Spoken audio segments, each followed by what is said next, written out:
What if I told you there's a seed with more protein than beef? A seed that thrives in heat so intense it turns corn to dust. A seed that grows with almost no water.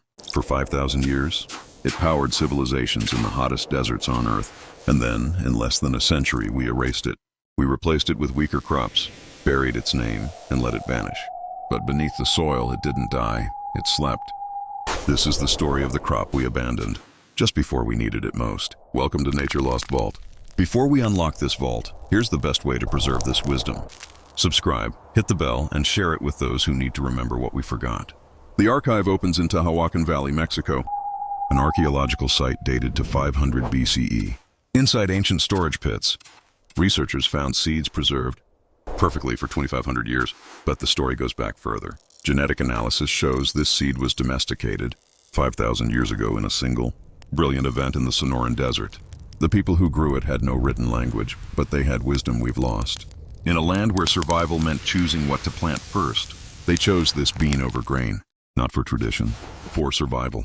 Meet the Tepary bean, scientifically Phaseolus acutopagleus, engineered by evolution to survive where nothing else could. Its genome is a fortress. Its special amino sugars protect protein even at 118 degrees. When the rains fail, its leaves fold during the day to save water, opening only at night. It fixes nitrogen in the soil, and it packs more protein per ounce than beef, up to 25 grams per 100 grams. The Tohono people called it Tepary. Oral tradition says the Milky Way isn't made of stars, but white Tepary beans scattered across the night sky. That's how abundant it was. By 1,000 years ago, the Hokan people cultivated it across Arizona. They planted it in dry washes that only flooded during monsoons. Brush diversion structures captured flash floods. 1 rain, 1 harvest. 2 rains, a full yield. Even in areas with only 3 inches of rain a year, it thrived.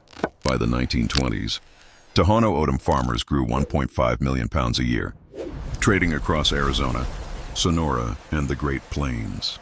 This bean sustained communities through drought, famine, and impossible heat. It even kept them healthy, virtually no type 2 diabetes, balanced cholesterol, steady blood sugar, all thanks to the Tepary bean. Modern research confirms something extraordinary. It contains protease inhibitors that can inhibit certain cancer cells. This wasn't just food, it was medicine growing freely in the sand. So how did it vanish? Not nature, ideology. Spanish friars arrived in the 1600s, bringing wheat, barley, and European cattle. Native farmers were forced to plant wheat for church tithes. Wild, uncontrollable, self-sufficient beans had no place in their system. Fields were replaced or burned. Irony, the beans could survive droughts that killed European crops. But like the mesquite tree, they refused to surrender. Seeds slept, waiting. By the 1930s, mechanization delivered the next blow. World War II shifted labor to large-scale cotton farms.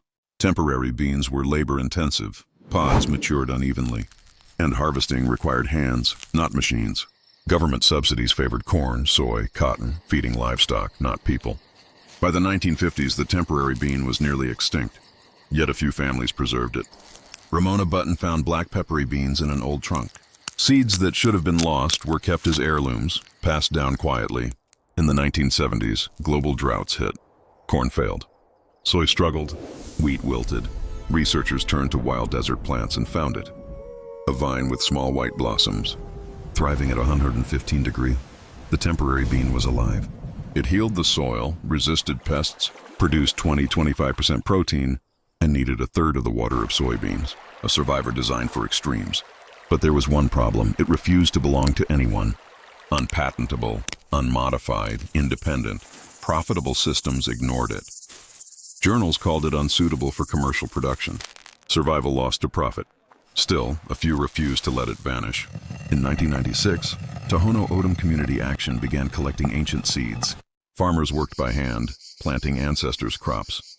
By the 2000s, they fed families, schools, and preserved flavors of the desert. The revival restored identity as much as food. Today, climate models warn 30% of crops could fall by 2050 due to heat, but the Tepary bean has survived worse.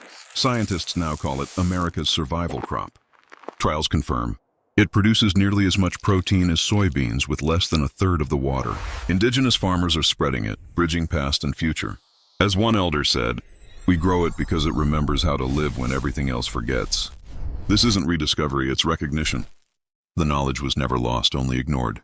And now, while the world spends billions searching for drought-proof crops, the answer has been waiting 5,000 years in the desert, the bean that clothed itself in scarcity, fed civilizations, survived missions, mechanization, and corporate erasers. It never stopped giving. It waited for us to remember. Resilience growing in the sand. If this vault opened something for you, subscribe to Nature Lost Vault, hit the bell, and share. Every view preserves this wisdom. The next vault opens soon.